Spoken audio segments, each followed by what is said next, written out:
Magandang gabi po. Bistado ang isang dating traffic enforcer na nanghuhuli pa rin ng mga motorista kahit sinibak na ng MMDA. May panikat pa ang sinibak na enforcer na posibleng ginagamit daw sa pangungutong. Nakatutok si Jamie Santos, exclusive. Mapapahinto ka talaga kapag pinara ka niya. Naka-uniforme at may hawak pang panikit. Pero matagal na palang nasibak sa MMDA si Jimmy Fernandez na naaktuhang nanghuhuli pa rin sa Mia Road sa Pasay City kaninang umaga. Mga lehitimong MMDA enforcer ang nakahuli sa kanya. Na nakapwesto po sa may area ko, bali ako po yung team leader, hindi naman po siya dapat nandun. Dahil yung nakapwesto po ron, nakadeo po talaga.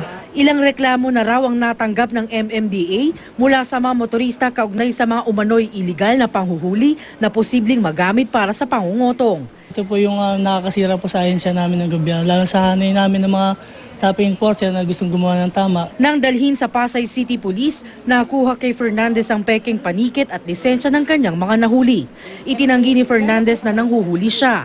Ipinaliwanag din niya kung bakit siya naka-uniforme. Makikipag-usap po sana ako sa hepe namin dahil awol po ako sa regarding sa case ko.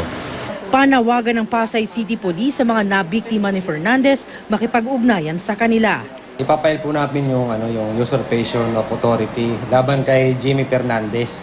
Payo ng MMDA sa mga motorista, kung duda sa enforcer na nanghuhuli, hingi ng mission order nito para malaman kung lehitimo itong taga-MMDA. Nakasaad dito kung saan area naka-assign ng enforcer pati oras ng duty nito. Kung walang mission order, i-report agad sa otoridad. Jamie Santos, Nakatutok, 24 Oras.